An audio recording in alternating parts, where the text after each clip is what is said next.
Okay, this is piano lesson 1.2. Sorry for the video because I can't get the camera on my computer to work right now, so I'm using my phone. Um, in lesson 1, we learned about the letters, how to find the letters on the piano. So, A, B, C, D, E, F, G, and then starting over again with A. And then we found all of the D's, and that was hey diddle diddle, D's in the middle. And you can find all the D's on the piano there. So next are to find all the A's. And the reason that we are starting with D's and A's is because our very first song is Twinkle Little Star. I'm using Suzuki Book 1 for these lessons. Theoretically, if you followed all of the lessons and did my entire program, you would have a child who had mastered Suzuki Book 1 and a lot of musicianship skills. So I do recommend that you, if you're doing this program, make sure to do all of the other videos and not just the piano videos. You will not get the full benefit unless you do everything. Of course, you don't have to do them quickly, but just make sure to do all of them. The Suzuki Book 1, I would order that. That's available on Amazon. You go Suzuki Piano Book 1. You can also buy it in music stores or on different music sites. Make sure that you also get a recording. The book comes with a CD, but very few people have CDs anymore. Sometimes they're still in vehicles, but other than that, you might be better off streaming them on iTunes or whatever your music source is. You can even get them on YouTube.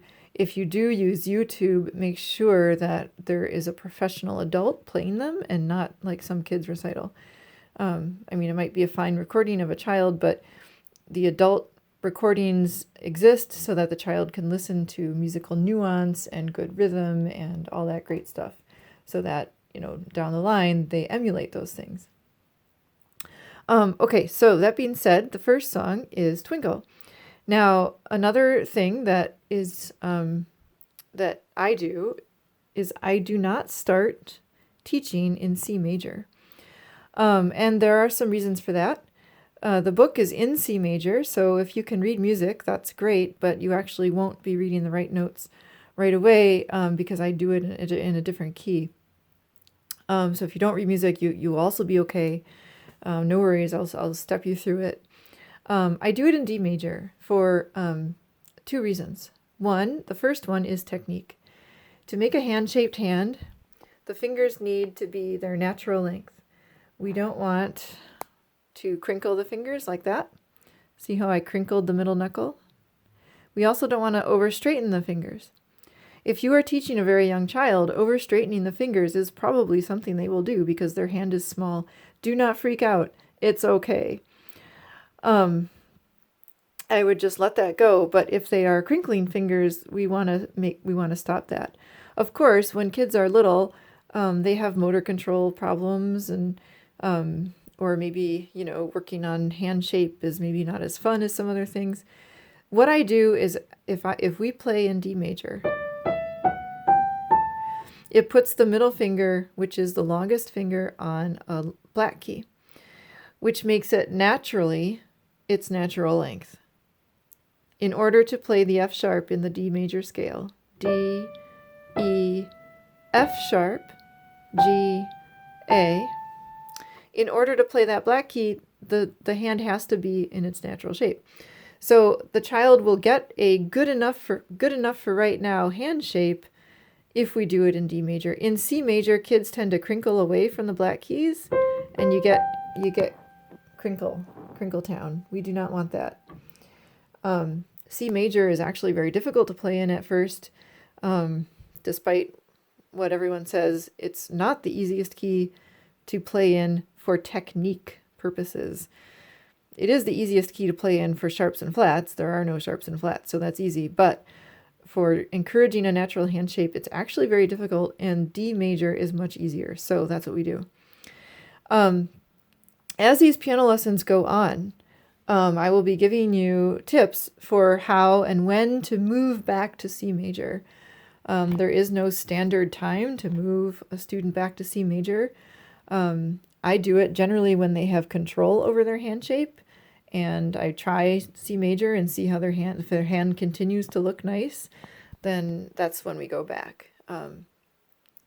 The other reason to play it in D major is because, well, there's a black key. And so from the get-go, the kids are not afraid of the black keys. If you ever took lessons, you probably remember that intimidation when you got your first B flat or F sharp and was like, oh my God, I have to play a black key. I don't want the kids to be scared of black keys. I don't want them to be scared of accidentals or anything. I just want that to be a normal part of playing the piano. So we make it a normal part of playing the piano from day one, or maybe this is day 3, but whatever, from the get-go. Okay, so this is not something you have to teach your child right away, but you might want to practice this. D, E, F sharp, G, A. Just go up and down those 5 notes and to get used to what that feels like if you don't already play the piano. Okay, so here's the actual lesson part for you teaching your child. You want to find the A, like that. So have them play 2 Ds,